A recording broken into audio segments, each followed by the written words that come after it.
If you've been enjoying my Star Wars review series in the lead up to May the 4th, make sure to like the video and subscribe so you don't miss the rest. If you're as big a Star Wars fan as I am, you're going to want to follow this journey. Because today, we're going back to where it all began. Star Wars Episode 4, A New Hope.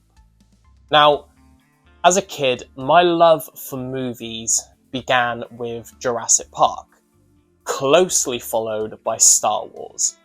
It ignited a passion and lifelong obsession in me because I realised movies were only limited by our imagination.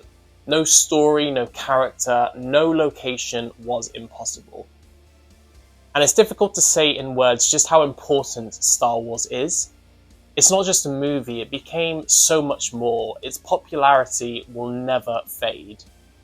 This is the first Star Wars film ever made, the first time audiences stepped into a galaxy far, far away, and the first time we all fell in love with this universe. Watching this immediately after Rogue One, A Star Wars Story, hits differently.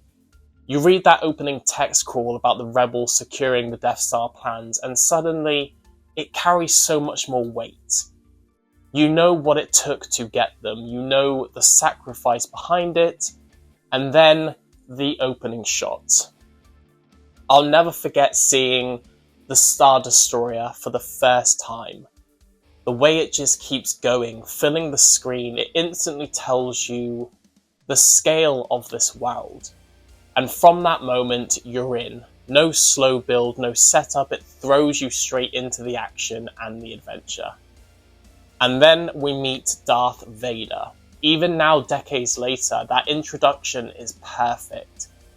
The design, the presence, the breathing, it just reinforces that he is the greatest movie villain of all time. This film literally ticks every box for a space adventure. The characters, the locations, the ships, the stormtroopers, Obi-Wan, Vader, everything just works. The nostalgia absolutely plays a role here for me. This is the film that made me fall in love with Star Wars. Every character feels iconic. The farm boy turned hero, the fierce princess, the scoundrel with a good heart, the older mentor, the terrifying villain, and this is just the first film in the franchise. You've got C-3PO and R2-D2, one of the best on-screen duos ever, bringing humour and heart. Luke Skywalker staring at the twin suns, dreaming of something bigger. Han Solo, played perfectly by Harrison Ford, effortlessly cool with that rogue charm and smug persona. You can already see the good in him. And Obi-Wan Kenobi, brought to life by Alec Guinness, adds that sense of wisdom and calm that grounds the entire story. The film is packed with iconic moments. The cantina scene is legendary for a reason. It's chaotic, full of strange alien species, and it makes the galaxy feel alive. The destruction of Alderaan shows you just how powerful and dangerous the Death Star really is.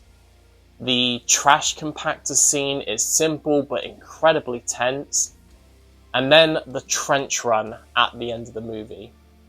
Even now, I still hold my breath every time Luke makes that final run. The tension, the stakes, the music, it all builds perfectly to one of the most satisfying endings in cinema. And I have to talk about the score. Don't think I would be doing this movie justice if I didn't. John Williams created one of the most iconic soundtracks in cinema history with this film. From the opening fanfare to the music during the trench run, it doesn't just support the scenes, it defines them. The music makes everything feel bigger, more emotional, more important. It turns great moments into unforgettable ones. And honestly, I don't think Star Wars becomes what it is without that score. It's just as important as the characters, the story, and the world itself. Now, there are things that haven't aged perfectly with A New Hope. C-3PO at times does feel like a man in a suit, especially compared to how believable he becomes in later films. The lightsaber duel between Obi-Wan and Vader feels quite static and clunky by today's standards, and we've definitely been spoiled with the choreography in later films.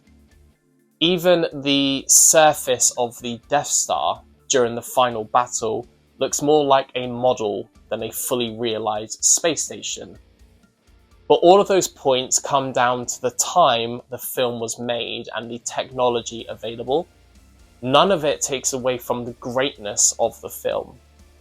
If anything, it makes what they achieved even more impressive. This film showed me what sci-fi could be. Hyperspace travel, different alien species, lightsabers, a mystical force connecting everything. It opened the door to a whole new kind of storytelling.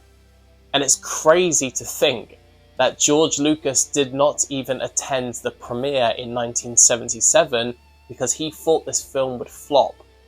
Instead, he went on holiday with Steven Spielberg to Hawaii. Imagine missing that moment, the beginning of something that would become huge. I do wonder whether it's one of his life regrets. The ending feels triumphant, the heroes standing together, the music swelling, but even then, you know this is just the beginning of something bigger. This is where it all started, and without it, none of this exists. Without this film, there is no Star Wars. So I'm giving A New Hope a 4 out of 5. If you've enjoyed this review and you're following along with my Star Wars series, make sure to like the video and subscribe to the channel. This series is a mixture of written reviews over on my website and the YouTube videos here, so check the links below if you want to read and watch along. Thank you so much for watching, and I'll see you at the next one.